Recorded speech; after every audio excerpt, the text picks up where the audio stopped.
வணக்கம் மக்களே. இன்றைக்கி என்னதுன்னா, நம்ம வீட்டில் உளுந்தங்களி தாங்க. உளுந்தங்களி வந்து ரொம்ப நல்லது உடம்புக்கு. குழந்தைங்களுக்கு சின்ன பிள்ளையிலே பெண்களுக்கு வந்து குழந்தைங்களுக்கு 5 வயசு 4 வயசு இருக்கும்போதே உளுந்தங்களி அடிக்கடி கொடுத்தோம்னா பின்னாடி பிள்ளைங்களுக்கு வந்து குறுக்கு வலியே வராது. அது எலும்புக்கு நல்ல பலன் கிடைக்கும்.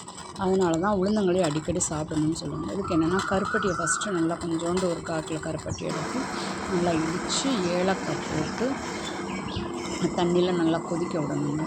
அது கொதிக்க வச்சோன்னா அது ரொம்ப கட்டியாக முருகலாலாம் வரக்கூடாது. தண்ணியாக அந்த கருப்பட்டி வந்து கரையணும், அவ்வளோதான். கருப்பட்டி கரைஞ்சிச்சின்னா போதும். அதுக்கப்புறம் அதை என்ன செய்யணும்னா, ஒரு நல்ல அரிப்பில் வச்சு நம்ம ஜல்லடையில் வச்சு நல்லா அரிக்கணும். அரிச்சிட்டு அந்த அரிச்சோடனே திரும்ப அதை எடுத்து திரும்ப ஒரு வேறு பாத்திரத்தில் ஊற்றி அதை திரும்ப தண்ணியில் நம்ம கொதிக்க விடணும். அது நல்லா கொதித்த உடனே தண்ணி நல்லா கொதித்த உடனே நம்ம அதில் மாவை போட்டு நல்லா கிண்டணுங்க.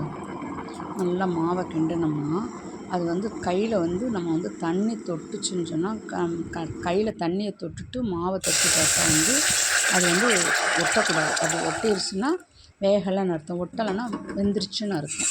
அது நல்லா தொட்டு பார்த்துட்டு நல்லா கிண்டி நல்லா கட்டி முட்டி இல்லாமல் நல்லா ஒன்று போல் கிண்டிட்டு அது இறக்கும்போது நம்ம வந்து என்ன செய்யணும்னா, ஒரு 100 நல்லெண்ணெய், நெய் வேணுங்கிறவங்க நெய் ஊற்றிக்கலாம். நெய் இல்லாதவங்களுக்கு, நெய் வேண்டாம் எங்களுக்கு நெய் பிடிக்காது அப்படின்னு சொல்கிறவங்க நல்லெண்ணெய் ஊற்றி அழகாக நல்லா உருட்டி விட்டு வச்சிட்டோம்னா, பிள்ளைங்க போகும்போதும் வெளியில் வரும்போது வைக்கும்போது அடிக்கடி அந்த உளுந்தங்களியை கொடுத்தோம்னா வாரத்தில் 1 நாள் 2 நாள் பண்ணால் போதும். கருப்பட்டி விற்கிற விலையில் நம்ம டெய்லி பண்ண முடியாது.